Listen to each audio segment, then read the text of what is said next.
Last class में S C Verma से homework दिया था शायद 1 to 21। सर 12। अच्छा, 1 to 12 दिया था सिर्फ, हाँ सर, और सर असाइनमेंट 2। और असाइनमेंट 2 दिया था। ठीक ठीक है, चलो। इधर पुल वर्सेस पुश पढ़ा चुका हूँ। हाँ सर। लाइन प्लेन पर पुश करने के लिए, नीचे नहीं गिरने के लिए क्या रेंज ऑफ फोर्स चाहिए, वो भी सेपरेट केसेस करके बता चुका हूँ। Yes sir. Angle of friction बताया क्या? हाँ सर। ठीक है, तो कुछ और डिफरेंट टाइप के थोड़े प्रॉब्लम कर लेते हैं टेंशन इन द स्ट्रिंग से रिलेटेड, उसके बाद आगे बढ़ेंगे। थ्योरी के नाम पे बहुत ज्यादा कुछ है नहीं पढ़ने को, केवल डिफरेंट टाइप्स ऑफ प्रॉब्लम ही है। जैसे आज हम लोग प्रॉब्लम सीखेंगे tension in the string. Friction के केस में टेंशन इन द स्ट्रिंग निकालना कभी कभी थोड़ा ट्रिकी हो जाता है, तो जितने तरह के ट्रिकी सिचुएशन हो सकते हैं उसको हम लोग एक एक करके देखेंगे, ठीक है? Yes sir. अच्छा, तो हर टाइप के प्रॉब्लम हम लोग आज देखेंगे एक एक करके। फर्स्ट, जैसे ये एक क्वेश्चन है, कराया था क्या पहले?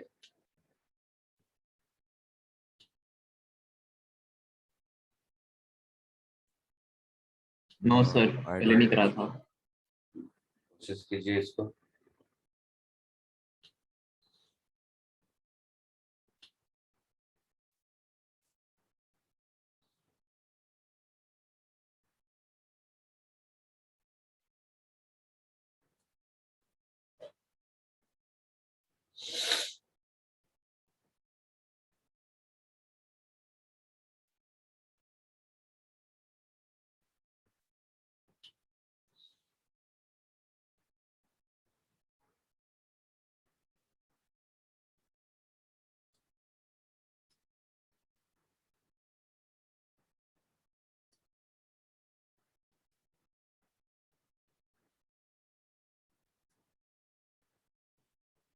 A string block system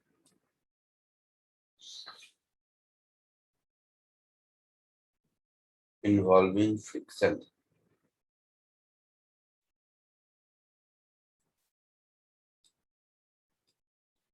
string block system with friction।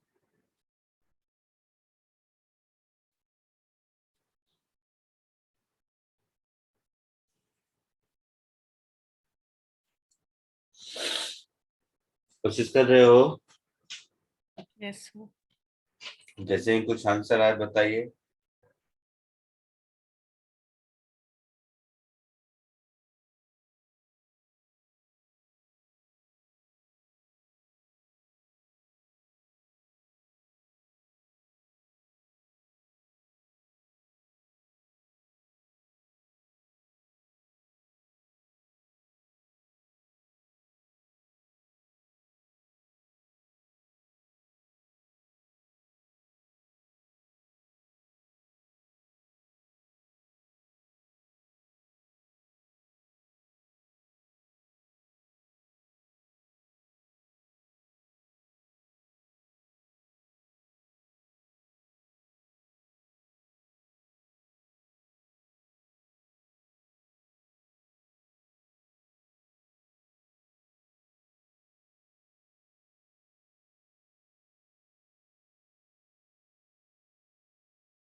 Done, sir.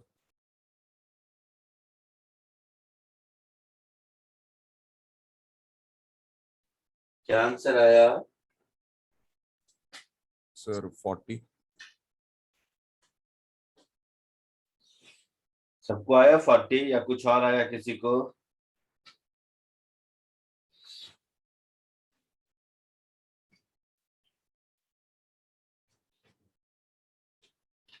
बोलिए 40 आया सबको या कुछ और आया किसी को? मेरे को कुछ तो और कुछ भी नहीं हुआ। आया। कुछ भी नहीं आया। ठीक है चलो देखो,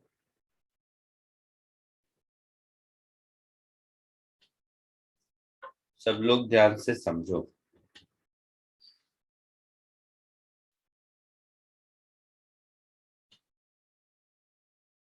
ये थोड़ा सा ट्रिकी पार्ट होता है, वो लॉज ऑफ मोशन के जैसा सीधा बैठ के सॉल्व करने लग जाओगे तो थोड़ी दिक्कत हो जाएगी, इसीलिए ध्यान से इस फ्री बॉडी डायग्राम को देखो सब लोग। इस सिस्टम पर नेट ड्राइविंग फोर्स कितना लग रहा है? 20। 20। किधर लग रहा है, राइट या लेफ्ट? लेफ्ट। तो पहली चीज हमने नोटिस करी कि नेट ड्राइविंग फोर्स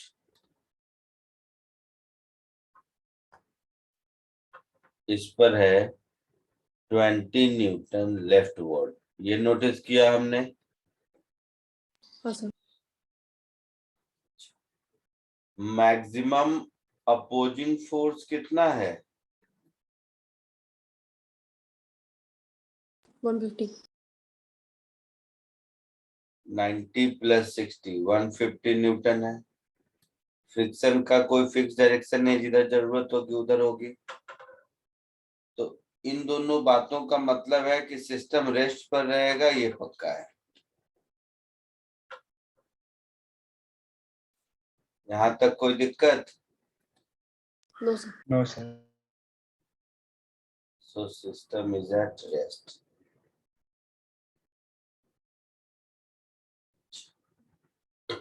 अब जैसे ही सिस्टम रेस्ट पर है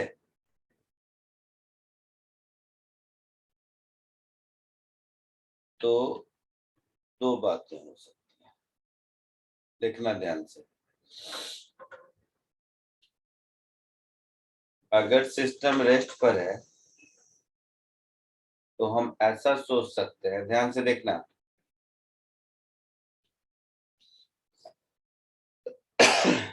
कोई ऐसा सोच सकता है कि 120 इधर है, फ्रिक्शन मैक्सिमम 90 इधर है,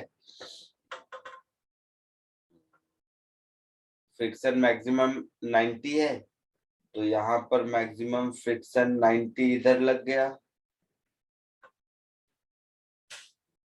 और 90 इधर लग गया, तो जो बच गया tension in the string 30 Newton इधर लग गया। हो गया? और ये 30 है तो ये भी 30 है, और ये 30 है, ये 100 है, मतलब यहाँ पर फ्रिक्शन कितना होगा? 70 होगा। ये छोटा हो रहा है, छोटा मैं बड़ा कर देता हूँ, तो इसका साइज बड़ा कर देता हूँ तो समझने में आसानी होगी।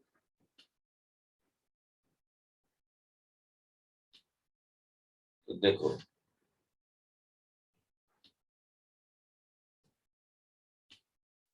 कोई ऐसे सोच सकता है, अब मैं जानबूझ के गलत आंसर वाला पहले सोच रहा हूँ।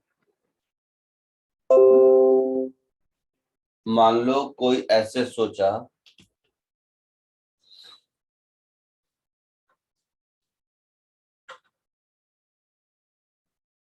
नेट फोर्स सब पर 0 करना है या ना? Yes sir. नेट फोर्स सब पर 0 करना है तो 120 है, फ्रिक्शन मैक्सिमम 90 तक हो सकता है, तो यहाँ पर फ्रिक्शन लग गया 90 न्यूटन। अगर ये फ्रिक्शन 90 लग गया तो डेफिनेटली ये जो टेंशन है और ये जो टेंशन है, इस टेंशन की वैल्यू 30 न्यूटन हो गई। हाँ सर। बट इस साइड अगर देखेंगे तो टेंशन 30, ये 100, मतलब फ्रिक्शन इस साइड कितना होना चाहिए? 70 होना चाहिए। हाँ सर। Yes, sir. तो फ्रिक्शन इस साइड 70 न्यूटन होना चाहिए, जो कि पॉसिबल नहीं है, क्योंकि फ्रिक्शन मैक्सिमम तो 60 तक ही अवेलेबल है ना। आई बात समझ में? Yes yes sir. तो ये पॉसिबल नहीं होगा। दूसरा, और क्या पॉसिबिलिटी है? तो दूसरी पॉसिबिलिटी ये है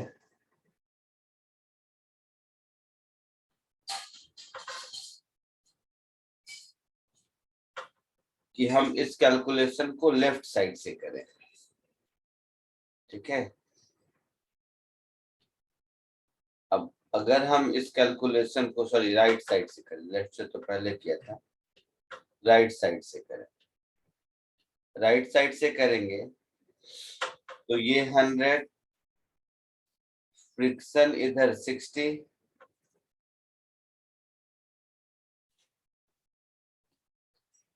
तो टेंशन इन द स्ट्रिंग 40 होगा। हाँ यस सर। Yes sir.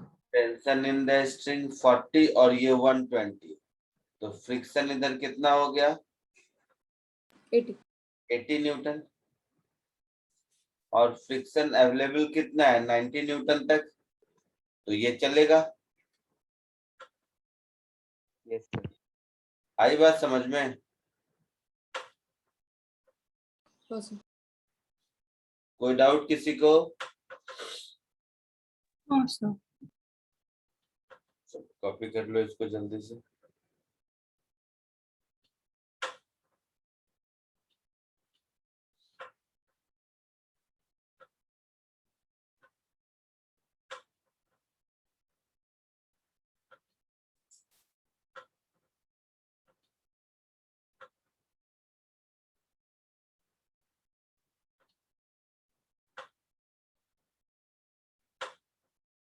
आगे बढ़ूं? No sir. अभी नहीं.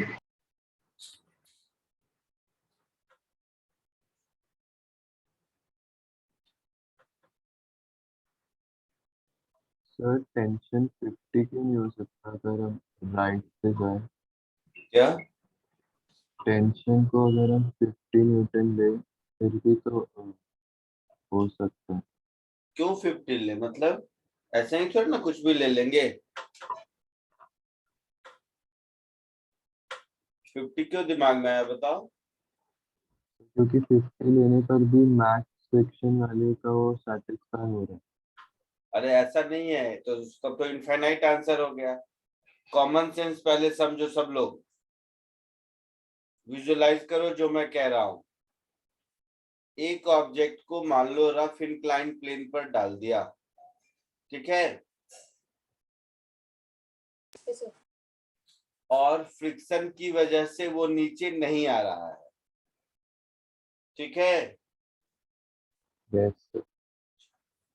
अब सब कुछ वही है, उसमें जो ब्लॉक है उसको एक स्ट्रिंग से अटैच कर दिया ऊपर किसी फिक्स्ड पॉइंट से, फिर भी वो नीचे नहीं आएगा। No sir. लेकिन उसमें टेंशन इन द स्ट्रिंग का क्या रोल है? कोई रोल नहीं है, जीरो। यस टेंशन एक्ट करना तभी शुरू करेगा जब फ्रिक्शन फोर्स एग्जॉस्ट हो जाएगा। जब फ्रिक्शन खत्म हो जाएगा तभी tension in the string act करेगा। ओके। तो टेंशन इन द स्ट्रिंग की वैल्यू या तो जीरो होगी, जो कि पॉसिबल नहीं है,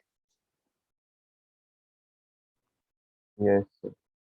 जो कि पॉसिबल नहीं है, और नहीं तो टेंशन इन द स्ट्रिंग की वैल्यू किसी दोनों में से किसी एक ब्लॉक में जब फ्रिक्शन एग्जॉस्ट हो गया है तब जो रिमेनिंग होगा वही होगा। तो एक में 90 है और एक में 60 है, तो डेफिनेटली 90 और 60 में से कोई एक फ्रिक्शन पूरा का पूरा एग्जॉस्ट हो गया है, तभी जो रिमेनिंग फोर्स की जरूरत है वो टेंशन इन द स्ट्रिंग दे रहा है। आया समझ में? हाँ सर। तो tension in the string friction exhaust होने के बाद एक्ट करना शुरू करता है।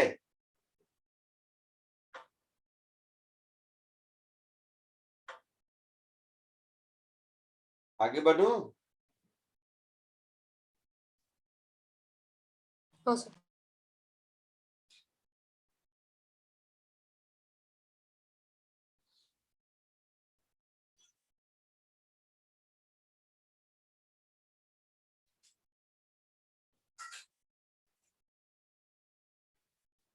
लिख लिया सबने? यस सर, लिख लिया। एक और क्वेश्चन देखो।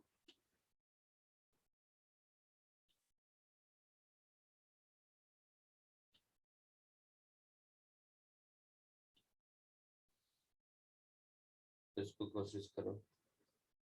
बहुत सारा स्ट्रिंग पुली सिस्टम पहले भी किया होगा, लॉज ऑफ मोशन में वैसा ही है, कोशिश कीजिए।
सर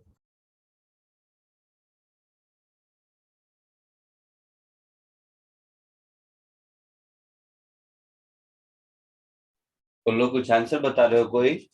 नहीं सर, वो 50 डिग्री है क्या सर? 53 नहीं है?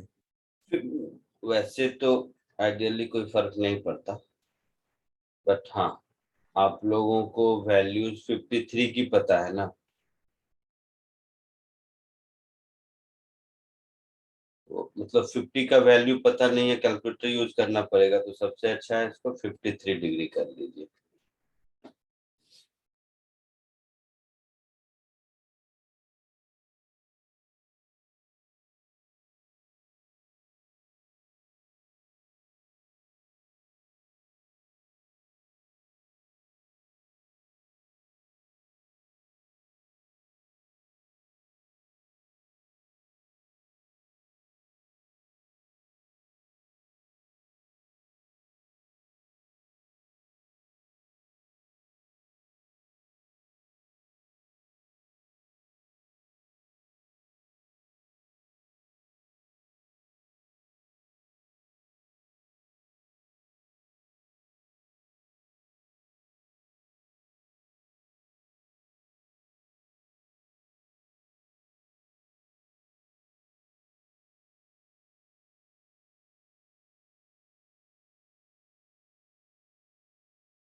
आया कुछ आंसर? एक Easy वाला। 2 मिनट सर। सर होने वाला है।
सर आंसर 1.34 है।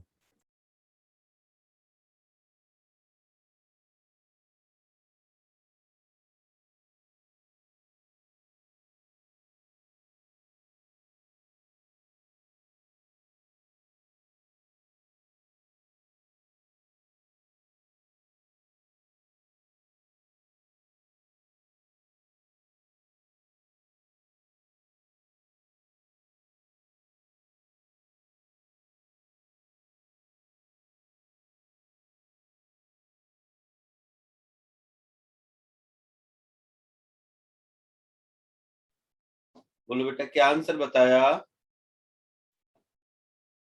सर 1.34 आ रहा है। 1.34। और किसी को? तो 0।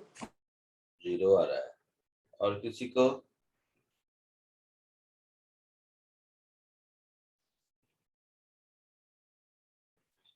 बोलो।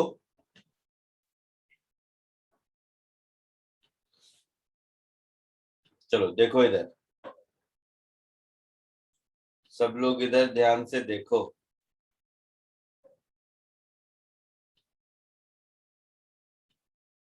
पहले तो फ्री बॉडी डायग्राम ड्रॉ कर लेते हैं, ठीक है? Yes sir. तो इतनी देर में फ्री बॉडी डायग्राम तो सबने ड्रॉ कर लिया होगा। Yes sir. तो उस फ्री बॉडी डायग्राम में ये 10 kg का वेट इधर की ओर sin 37 मतलब 60 न्यूटन होगा शायद। Yes sir. Yes sir. तो 60 न्यूटन इधर, टेंशन इन द स्ट्रिंग इधर, नॉर्मल रिएक्शन इधर,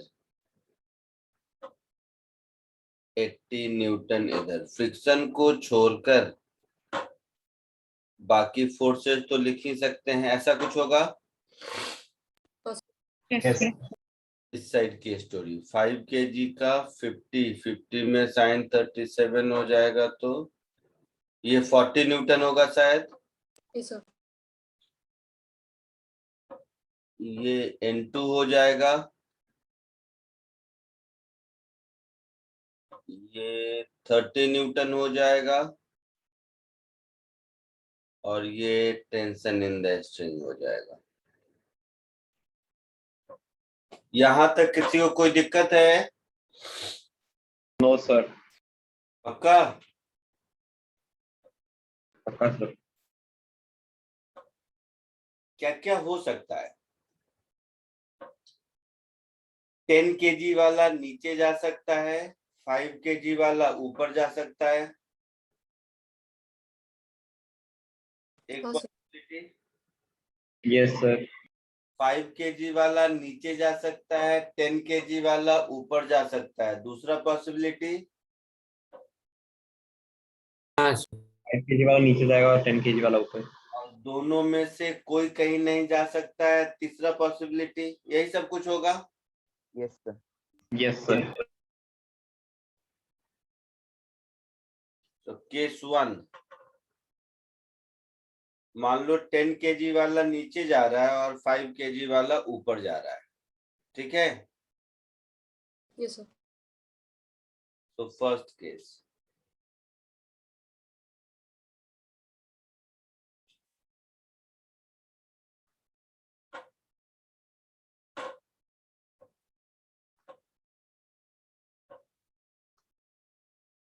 ten kg block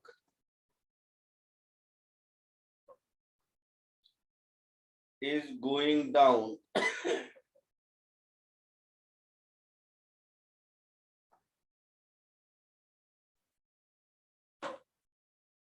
and 5 kg block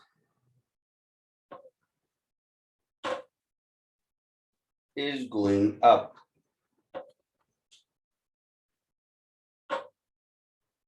ठीक है, ऐसा मान लेते हैं। इसमें फ्रिक्शन फोर्स कितना होगा? 80 इंटू 0.3 24। हाँ सर। तो फ्रिक्शन 1 की मैक्सिमम वैल्यू 24 न्यूटन। वैसे ही फ्रिक्शन 2 की मैक्सिमम वैल्यू कितनी होगी? 3. सो 10 kg वाला नीचे जा रहा है, मतलब फ्रिक्शन 1 पीछे लगेगा। Yes, sir. तो मैं क्या लिखूंगा? 60 - t -24 is 10a। हाँ सर. Yes, sir. इसका क्या लिखूंगा? तो t -40 -3 is how much? 5A. 5a। होगा ऐसा? Yes, sir. Yes, sir. इन दोनों को ऐड कर दिया, इन दोनों को ऐड कर दिया तो 15a इज इक्वल टू 60 - 40 20 -47, ऐसा कुछ शायद। मतलब एक्सीलरेशन नेगेटिव आया ना? हाँ सर, नेगेटिव आया. तो एक्सीलरेशन नेगेटिव आया, मतलब ये पॉसिबल नहीं है कि 10 kg नीचे जाए और 5 kg ऊपर जाए। Yes, sir. आई बात समझ में? सेकेंड केस, 5 kg नीचे जाए और 10 kg ऊपर जाए।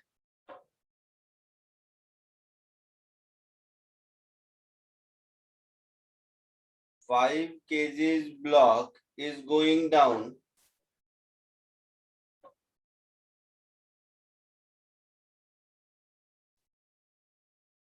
and 10 kgs block is going up.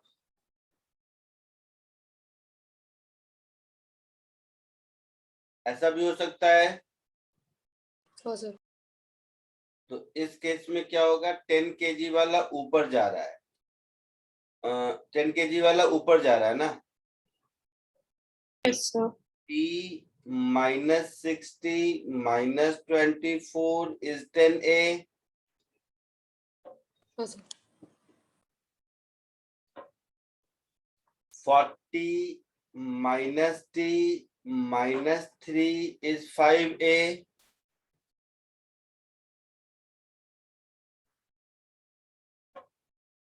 इन दोनों को ऐड कर दोगे तो फिर एक्सीलरेशन नेगेटिव दिख रहा है, हाँ सर. मतलब ये भी पॉसिबल नहीं है ना? हाँ सर. तो दोनों में से कोई भी पॉसिबल कंडीशन नहीं है, मतलब सिस्टम रेस्ट पर है। Yes, sir. क्लियर है सबको? Yes, sir. अच्छा, अब मुझे इतना लिखने की जरूरत नहीं होनी चाहिए थी, आप ओरली बता सकते थे। ओरली कैसे बता सकते थे? तो देखिए क्या है, mg friction, tension, mg tension, ये सब का डायरेक्शन फिक्स होता है। लेकिन फ्रिक्शन क्या है? जिधर पोटेंशियल रिलेटिव मोशन होगा उधर अपोज करेगा। Yes, sir. तो देखोगे इस सिस्टम पर नेट ड्राइविंग फोर्स कितना है? 20.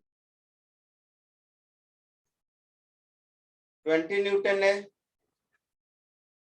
और मैक्सिमम अपोजिंग फोर्स कितना है? 27.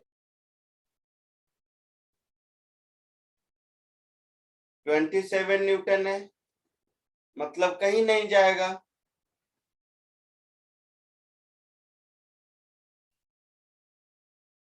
आई बात समझ में? हाँ सर. सर मैंने ये 2 तरीके भी लगाए और सर एक और तरीका है. कुछ समझ सर आया? उनका. यहाँ तक कोई दिक्कत किसी को? No sir. दूसरा, इसको ऐसे भी लिख सकते थे,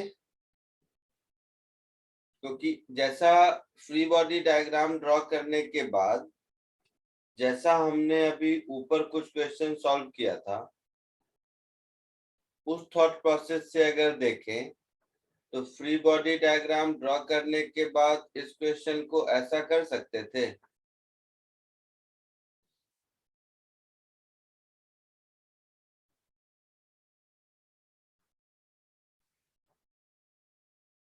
वो दोनों क्वेश्चन कराने के बाद इसलिए दिया था क्योंकि ऐसा कर देते हैं, ये हो गया इस पर 60 न्यूटन,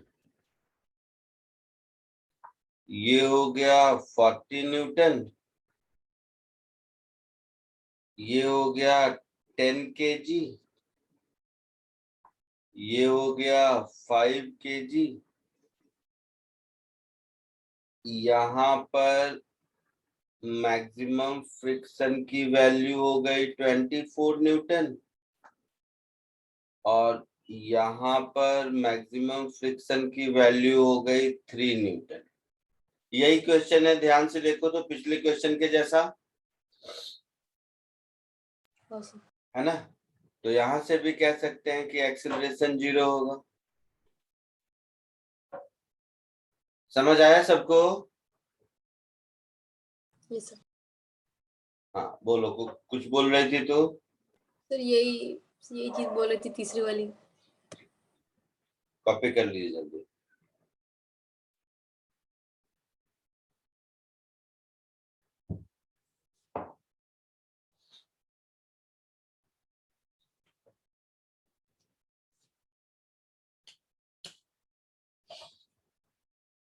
हो गया? हाँ, ठीक है, जैसे ही हो जाए आवाज। सर हो गया।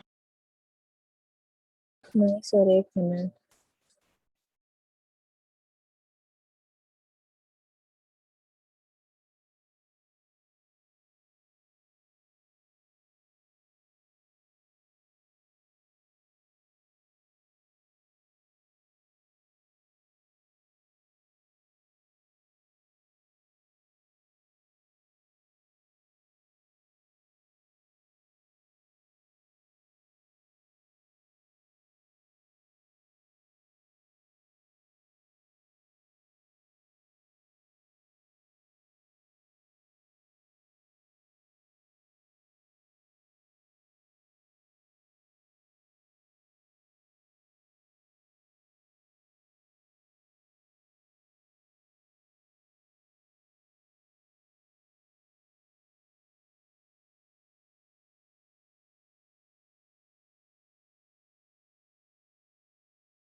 Done sir.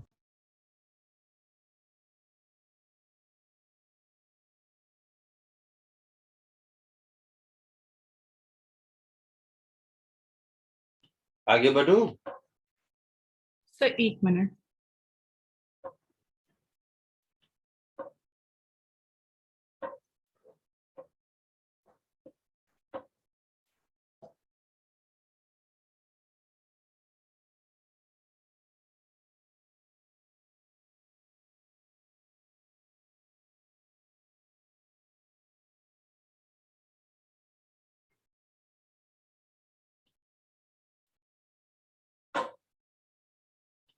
Yes sir, done. ठीक है।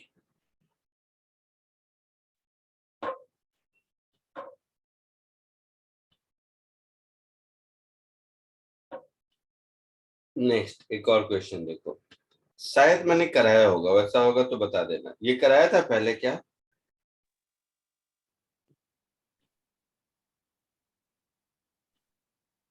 दिख रहा है सब? सर नहीं याद। पिछले लेक्चर कराया था, कराया होगा तो पिछले लेक्चर ही, अदरवाइज नहीं।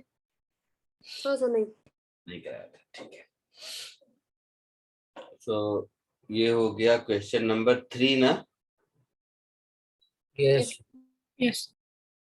इसमें एक मॉडिफिकेशन और कर दो ABC के बाद, तब क्या है कि 100% क्लैरिटी हो जाएगी।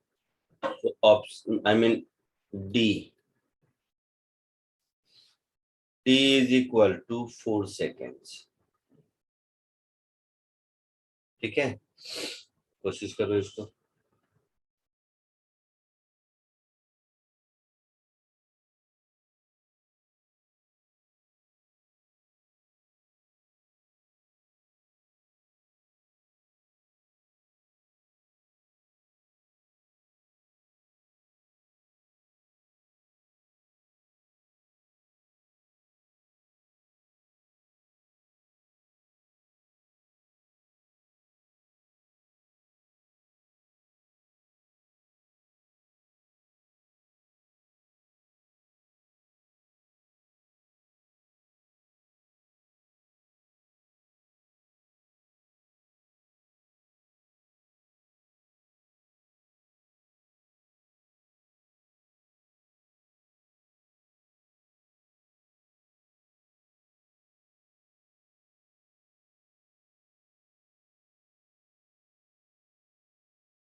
बोलो, हुआ नहीं अभी तक? हो हाँ गया सर, हो सर। गया। हो गया। बता नहीं रहे हो?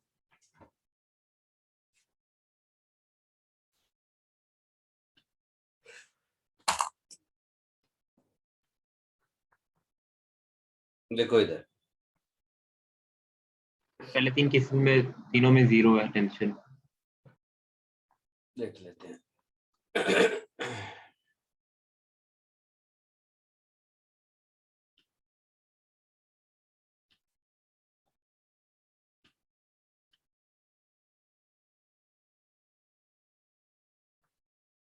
टेंशन इन द स्ट्रिंग इधर लगेगा, हाँ sir. Tension in the string इधर लगेगा, ग्राउंड और इसके बीच का फ्रिक्शन इधर होगा, ग्राउंड और इसके बीच का फ्रिक्शन इधर होगा। यही कहानी होगी। इसका नाम दे देते हैं फ्रिक्शन बी, इसका नाम दे देते हैं फ्रिक्शन ए। फ्रिक्शन बी की मैक्सिमम वैल्यू 6 न्यूटन, फ्रिक्शन ए की मैक्सिमम वैल्यू 10 न्यूटन। हाँ या ना? हाँ सर। यहां तक कोई दिक्कत? No sir. चलो तुम लोग ही बताओ क्या क्या निकालना है। मुझे फ्रिक्शन निकालना है और टेंशन दोनों निकालना है। Yes sir. सो ए में t is equal to 1 second, है ना? बोलो। Yes sir. 0। तो फ्रिक्शन की वैल्यू, सॉरी फोर्स की वैल्यू 5 न्यूटन। अब बोलो टेंशन इन द स्ट्रिंग कितना होगा? फ्रिक्शन ए कितना होगा और फ्रिक्शन बी कितना होगा? फ्रिक्शन A 5 होगा, B 0, T 0। फ्रिक्शन ए 5 न्यूटन होगा, क्योंकि 10 न्यूटन तक तो सफिशियंट है ना। Yes sir. 10 न्यूटन तक इस फोर्स को फ्रिक्शन ही बैलेंस कर लेगा। हाँ। तो ये 5 न्यूटन मतलब टेंशन की जरूरत नहीं है। बी ब्लॉक पर देखें, अगर टेंशन की जरूरत नहीं है तो अप्लाई 0। फोर्स नहीं है तो फ्रिक्शन बी भी 0 होगा। कॉमन सेंस है। हाँ सर। दूसरा में एफ की value 10 Newton, F 10 Newton, friction 10 तक अवेलेबल है फ्रिक्शन ए, तो ये हो गया 10 न्यूटन। ये 10 हो गया तो tension in the string 0, tension in the string 0 तो बी पर फ्रिक्शन की जरूरत नहीं है। ठीक है। हाँ सर। Yes sir. थर्ड में एफ की वैल्यू कितनी है? 50। 15। 10 न्यूटन। अब बताओ। तो टेंशन 5 आता है। टेंशन 5 आएगा, फ्रिक्शन इन ए भी, फ्रिक्शन इन ए 10 ही आएगा। फ्रिक्शन ए 10 न्यूटन आएगा और B5 आएगा। और tension in the string 5 newton और फ्रिक्शन भी 5। 5। सी में क्या बोला था? t is equal to 4 second. D में सॉरी। हाँ सर। तो 4 पर फोर्स की वैल्यू कितनी हो गई? 20 न्यूटन। अब बताओ। सर फिर एक्सेलरेट कर जाता है, A इज इक्वल टू 4 हाँ बाई। सर। हाँ, तो फ्रिक्शन फोर्स जैसे ही 20 हो गया, मैक्सिमम अपोजिंग फोर्स तो 10 प्लस 6 16 है यस सर। है ना? अपोजिंग फोर्स की मैक्सिमम वैल्यू 16 न्यूटन है। हाँ सर। इसका मतलब है अब सिस्टम इक्विलिब्रियम में नहीं रहेगा।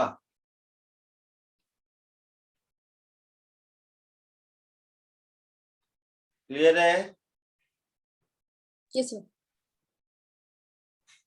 और सिस्टम इक्विलिब्रियम में नहीं रहेगा तो राइट बॉडी एक्सेलरेट करेगा। बस।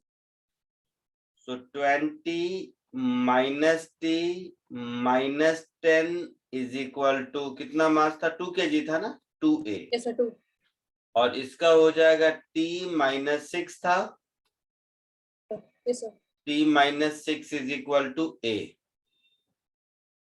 दोनों को ऐड कर दो, 4/3 दोनों को ऐड कर दोगे तो टेंशन कैंसिल, 4/3 a की वैल्यू हो जाएगी, और a की वैल्यू 4/3, तो t की value 6 plus a, that is 22/3 Newton. Yes, sir. और फ्रिक्शन A फ्रिक्शन B दोनों मैक्सिमम लगेगा। हाँ सर फ्रिक्शन A का मैक्सिमम वैल्यू कितना है, 10 10, 10 न्यूटन। फ्रिक्शन B की मैक्सिमम वैल्यू 6 न्यूटन। 6. तो ये तीनों सेट ऑफ वैल्यूज मेरा आंसर होगा डी में। Yes, sir. कोई डाउट किसी को? No, sir. तो सर पक्का? हाँ sir. Yes. आगे बढ़ू या कॉपी करना बाकी है किसी को? एक सेकंड सर।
हो गया? यस हाँ सर आगे बढ़े? ओके सर चलो ये एक अच्छा क्वेश्चन है, 4th, इसको कोशिश करो। दिख रहा है? कंसेप्चुअली अच्छा क्वेश्चन है, कोशिश कीजिए।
सर मेरा करेक्ट है क्या?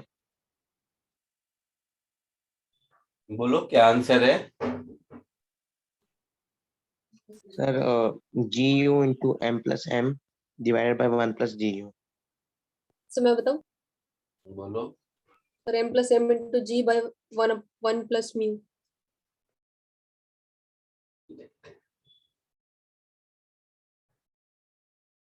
सबने ये कर लिया, सबने अटेम्प्ट कर लिया। ये सर।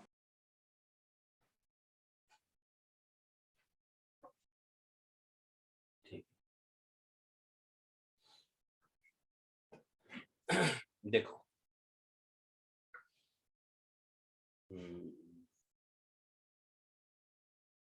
मैन का कैपिटल एम है, मैन का फ्री बॉडी डायग्राम देखो। मैन का खुद का वेट नीचे लगेगा, मैन पर ये प्लेटफॉर्म नॉर्मल रिएक्शन ऊपर लगाएगा, ये सर। और मैन अगर इस स्ट्रिंग को F फोर्स से नीचे पुल करता है तो ये स्ट्रिंग न्यूटन थर्ड लॉ से F फोर्स इस पर ऊपर लगाएगा। हाँ सर। तो ये वाला फोर्स एक F ऊपर लग गया। ये फ्री बॉडी डायग्राम हो गया मैन का। ठीक है, ये सर। प्लेटफॉर्म पर देखो, प्लेटफॉर्म पर यही वाला F इधर लगेगा, ये सर। इसका खुद का वेट स्मॉल mg नीचे लगेगा, इसने मैन पर n ऊपर लगाया है तो मैन इस पर n नीचे लगाएगा। ये सर। और ग्राउंड इस पर नॉर्मल रिएक्शन ऊपर लगाएगा, ये सर। और इन दोनों के बीच का फ्रिक्शन इस पर इधर एक्ट होगा।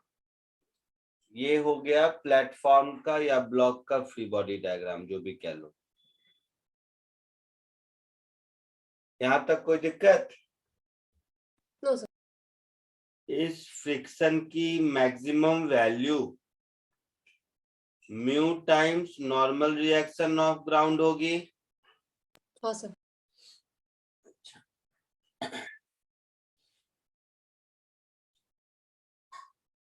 अब आ जाओ, तो क्या पूछा है वैसे? Find the maximum force man can exert so that does not slip. Okay, तो ये स्लिप नहीं करना चाहिए, ठीक है। तो F should be less than equal to mu NG होना चाहिए। ये sir. So less than equal to mu NG को अगर लिखोगे तो N प्लस स्मॉल mg होगा। हाँ सर। N को लिखोगे तो कैपिटल mg माइनस F होगा ऊपर से। ये sir. Capital mg minus F plus small mg, सबको समझ आ रहा है ये कहां से आया? हाँ सर। Yes, sir.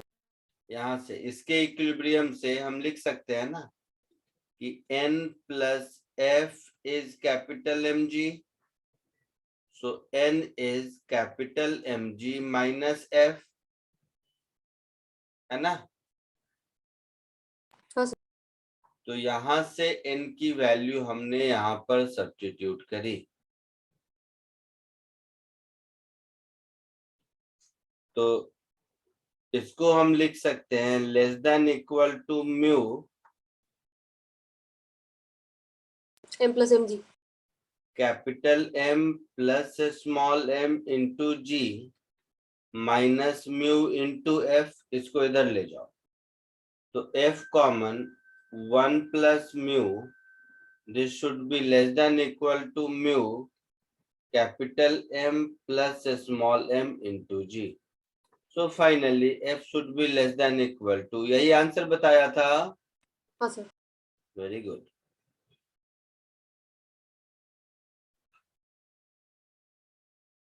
तो ये F की मैक्सिमम वैल्यू हो गई। Yes, sir. Yes, sir. कोई डाउट नहीं किसी को? No, sir. आगे बढ़ूं या कॉपी करना है किसी को?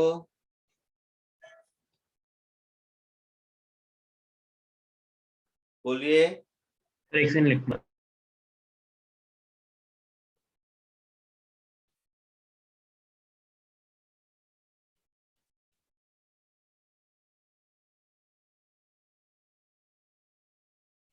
लिख लो जल्दी।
आगे बढ़ूं?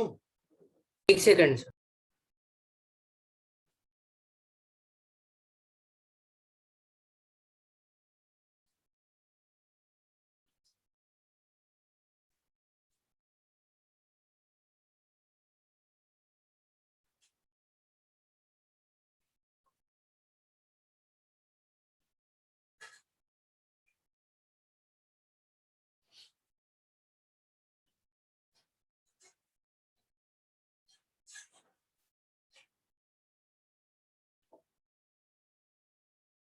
जल्दी फटाफट।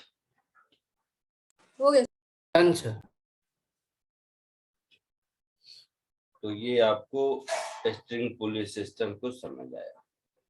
अब इसी में जैसा मैंने कहा कोई स्टैंडर्ड नेम नहीं है, बट अलग टाइप का प्रॉब्लम करते हैं जिसमें फ्रिक्शन और स्यूडो फोर्स दोनों मिक्स हो।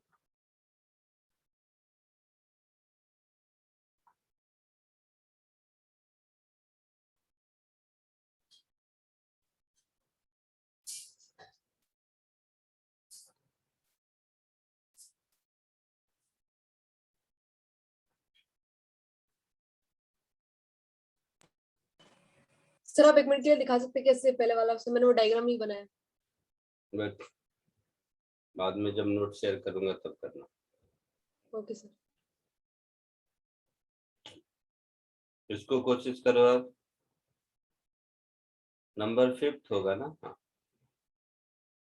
कोई थ्योरी नहीं है, मैं बार बार कह रहा हूँ, ये डिफरेंट टाइप के प्रॉब्लम है जो मैं अपने साइड से कुछ करा दूं ताकि मुझे ये मिले कि संतुष्टि की हाँ हो रहा है। अदरवाइज चैप्टर आपका ओवर है, नेक्स्ट लेक्चर में खत्म भी कर दूंगा। चलो इसको कोशिश करो।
सर हो गया।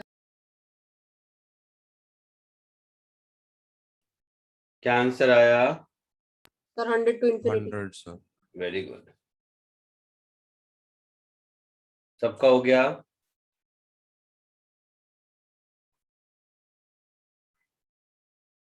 सर पता नहीं सर।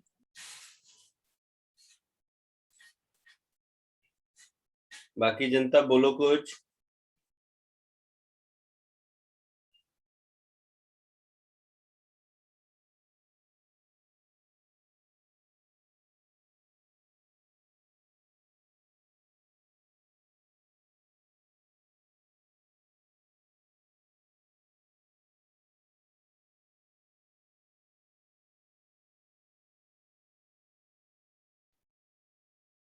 बोल भाई, कोई तो बोलो। यस सर, आ गया आंसर 100 to infinity। सबको आ गया? आगे बढ़ूं, रहने दूं या बताना है? चलो, ये 1 kg ब्लॉक को देखो। 1 kg ब्लॉक का वेट 10 न्यूटन नीचे लगेगा। कैपिटल एम इस पर नॉर्मल रिएक्शन इधर लगाएगा, है ना? और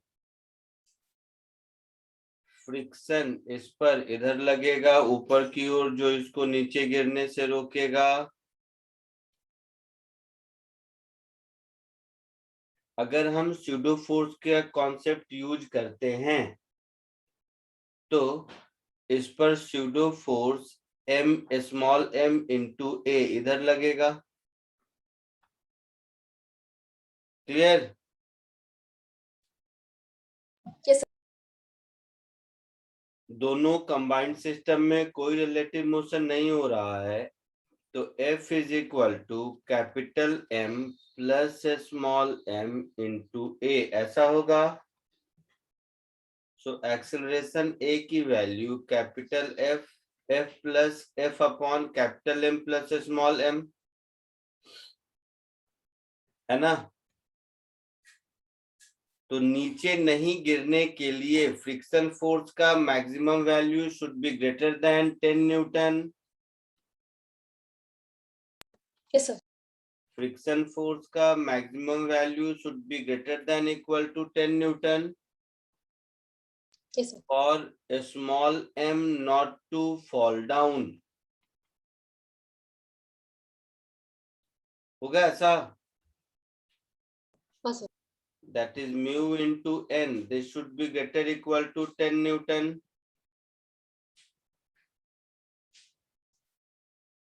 So n को क्या लिखेंगे? ma के बराबर। So small m into a. This should be greater equal to 10 Newton. So mu into a small m. Acceleration की value capital F plus upon capital M plus small m. This should be greater equal to 10 Newton. Value put कर दो। Small m का कितना है? 1 है ना? हाँ sir 1 है। कैपिटल M 4 है। म्यू की वैल्यू कितनी है? Half. Half. So half into F by 5. This should be greater equal to 10 Newton. So F should be greater equal to 100 Newton. Answer. आया समझ में सबको? Yes sir. आगे बढ़ूं? Yes sir. एक और सिंपल क्वेश्चन।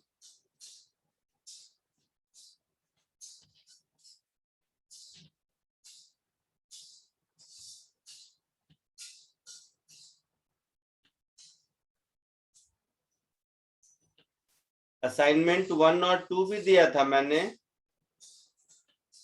हाँ सर।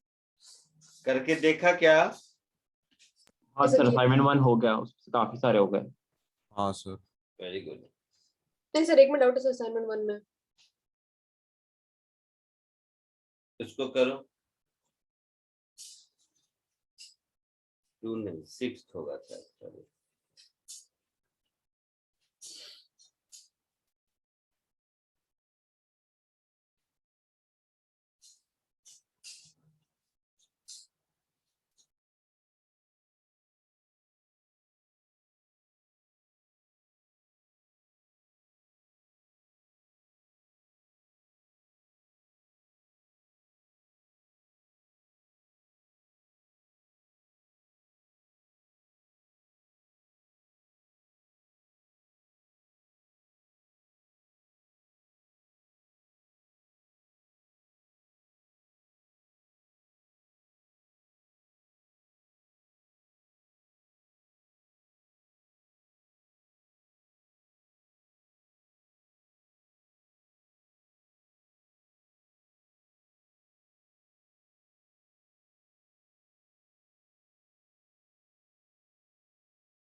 सर आंसर 20 मीटर्स है।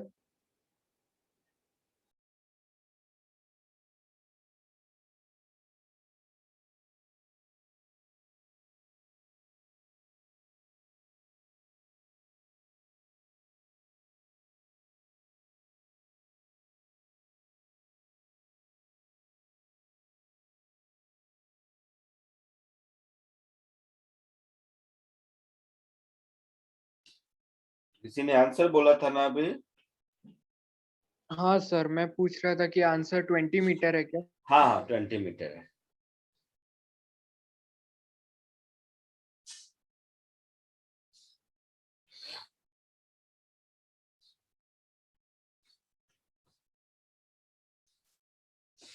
देखो जल्दी, एकदम सिंपल सा है।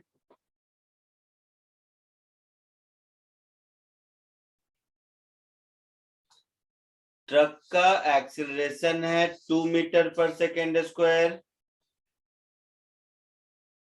Yes sir.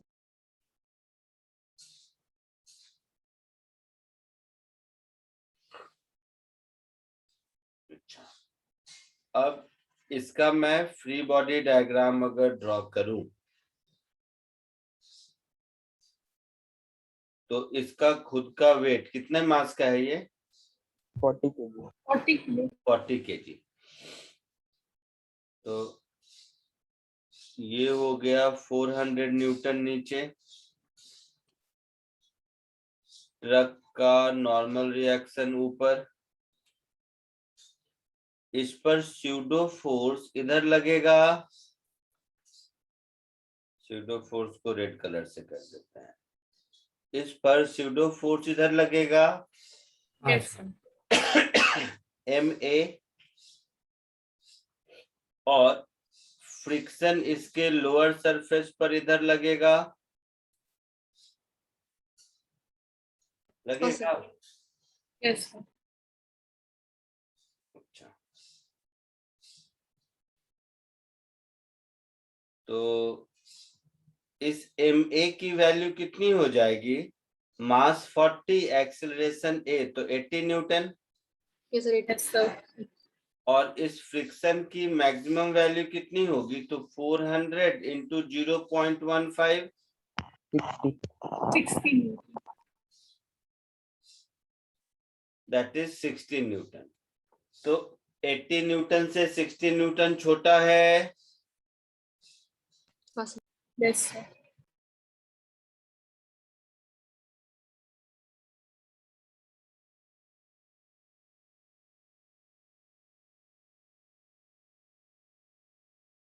80 न्यूटन से ये 60 न्यूटन छोटा है, तो इसका एक्सेलरेशन इधर होगा, हाँ सर। है ना। तो ये एक्सेलरेशन होगा विथ रेस्पेक्ट टू ट्रक, है ना। सो 80 माइनस 60 इज इक्वल टू 40A, है ना। हाँ सर। और ये acceleration with respect to truck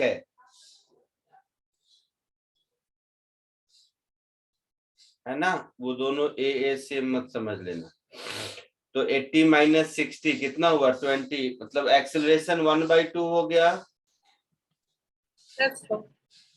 अच्छा, अब क्या पूछा है, at what distance from the starting point does the box fall of the truck. कुछ कहा था, 5 मीटर अवे था ना। तो यहां से 5 मीटर अवे था, तो पहले तो ये 5 मीटर जाने में इसको टाइम कितना लगेगा। तो हम ऐसा लिख सकते हैं, 5 is equal to half into a into t square होगा। Yes sir. Half a t square, तो टी स्क्वायर की वैल्यू कितनी हो गई, 20। तो टी की वैल्यू हो गई √20 सेकेंड्स। अब इतनी देर में ट्रक कितना दूर गया होगा,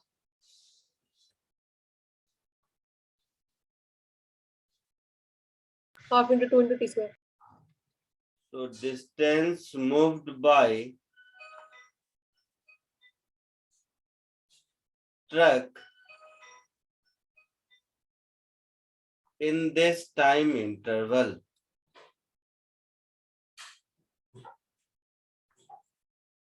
तो वो हो जाएगा हाफ ट्रक का एक्सेलरेशन 2 इंटू यही वाला टाइम टी स्क्वायर।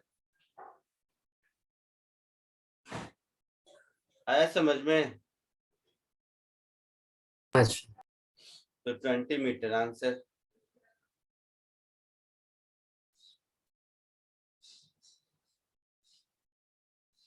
किसी को कोई दिक्कत नहीं होना चाहिए इसमें, सिंपल सिंपल है। Yes, sir. हाँ सर। आगे बढ़ूं। हाँ, sir.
चलो टाइम कम है इसलिए एक छोटा सा क्वेश्चन ले लेते हैं,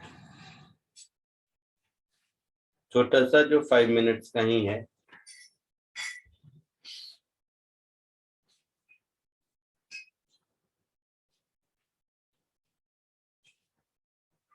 दिख रहा है सबको, कोशिश करो। नंबर 7 होगा क्या। Yes, sir.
आया कुछ? सर अभी तो शुरू किया लिखना।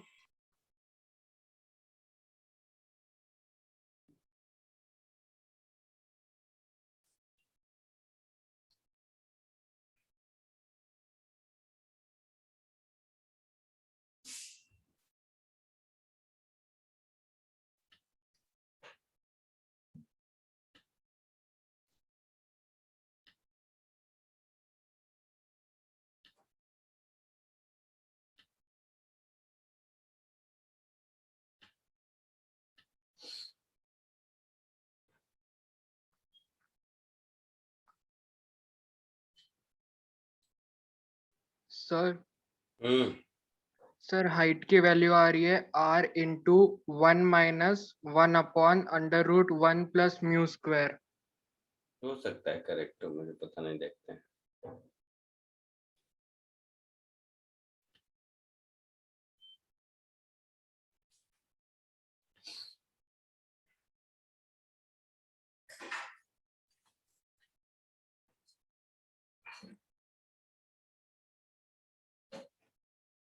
मान लो यहाँ पर जाकर क्रॉल करते करते इस पॉइंट पर जाकर वो स्लाइड कर जाता है।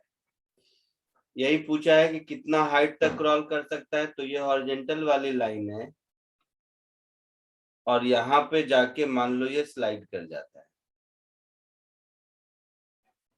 ठीक है, ओके सर।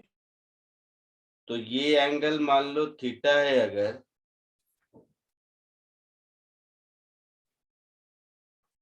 तो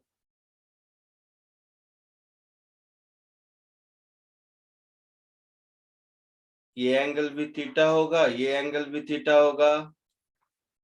हाँ सर। होगा, हाँ सर होगा। तो ये हो गया mg cos थीटा, जैसा इंक्लाइन प्लेन में बहुत करते थे। इस डायरेक्शन में फोर्स हो गया mg sin थीटा। ये हो गया नॉर्मल रिएक्शन और ये हो गया friction force.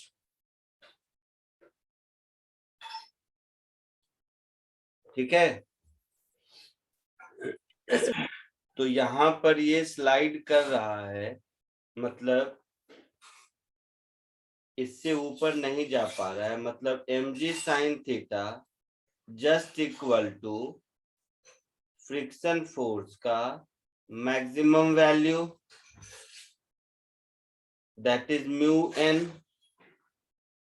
That is mu mg tan theta, mu mg cos theta होगा। सर बट सर ऊपर चढ़ने के लिए भी तो उसको फोर्स लगाना पड़ेगा ना सर। वो पैर से लगाएगा, सर किसी से भी लगाएगा sir, but force mg sin theta के अलोंग एक होगा ना। नहीं होगा। So tan theta is equal to mu. Crawl करने का मतलब समझते हो? नहीं सर। नहीं, सोचो सोचो, क्रॉल करना एक्सिलरेट करना, ये सब में क्या फर्क है? तो ये जो हाइट है, यही हाइट हमसे पूछा है, हाँ सर। तो इस हाइट की वैल्यू होगी r into r minus r cos theta, ऐसा कुछ। तो cos थीटा मिल गया तो हमारा काम चलेगा, है ना?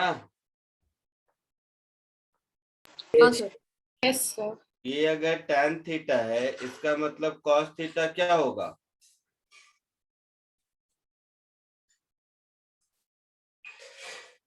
b by h, that is 1/√1 plus mu square.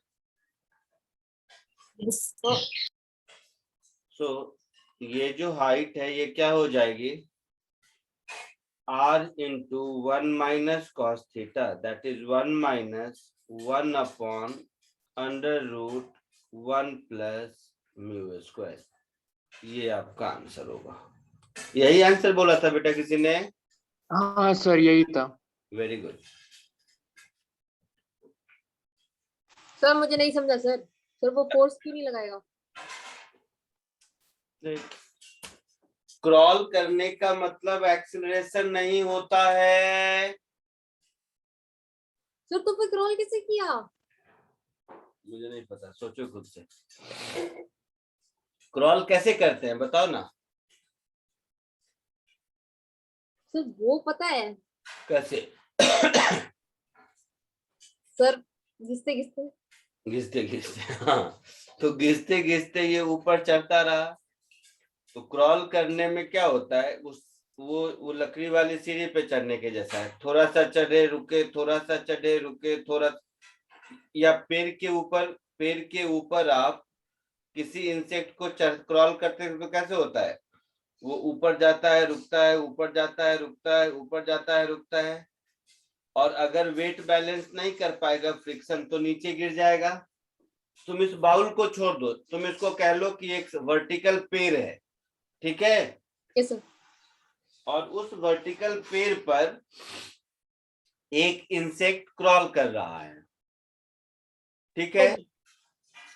तो अगर उसका फ्रिक्शन या वो जो फोर्स लगा रहा है, या ऐसे समझो कि उसका फ्रिक्शन mg से कम होगा तो वो तो नीचे गिर जाएगा, ऊपर जाएगा ही नहीं, कांटेक्ट में ही नहीं रहेगा। हाँ सर। हाँ, तो वो पेड़ को पकड़ता है छिपकली के जैसा। हाँ, छिपकली इज द बेस्ट एग्जांपल। घर में जो छिपकली होती है वो क्या करती है, मान लो वो छोड़ दो उसका, वो हाथ में वो चिपका चुप्पू को छोड़ दो, वो वॉल पर जोर से फोर्स लगाएगा, वॉल को पुश करेगा, ठीक हाँ है? सर। तो वॉल उसको नॉर्मल रिएक्शन देगा, ये सर देगा। और फ्रिक्शन और नॉर्मल रिएक्शन मिलके अगर mg को बैलेंस कर लिया तो ठीक है, नहीं तो गिर जाएगा। यहां तक ठीक है इक्विलिब्रियम का कहानी? Okay sir, okay. अब उसको ऊपर क्रॉल करना है अगर, तो इवन जीरो एक्सेलरेशन से भी क्रॉल करेगा तो फ्रिक्शन फोर्स उसके mg से छोटा होना चाहिए, ज्यादा होना चाहिए, तभी इक्वल नीचे होना नहीं चाहिए गिरेगा, है सर। ना? अगर जीरो एक्सेलरेशन है तो इक्वल हो जाएगा। फ्रिक्शन फोर्स का मैक्सिमम वैल्यू उसके mg से ज्यादा या बराबर होना चाहिए, हाँ सर। है ना? ये बात समझ आया? हाँ सर, ये बात समझ आया। तो ये जो छिपकली का वॉल है सीधा, उसको तुम टेढ़ा कर दो, तो उसको टेढ़ा कर दिया तो mg की जगह mg sin थीटा हो गया। हाँ सर। बस, आया समझ में? Okay sir, okay. चलो bye. Thank you sir. Thank you, sir. Bye, sir. Sir MT में डाउट्स है? नहीं सर, डाउट्स नहीं, एक डाउट है।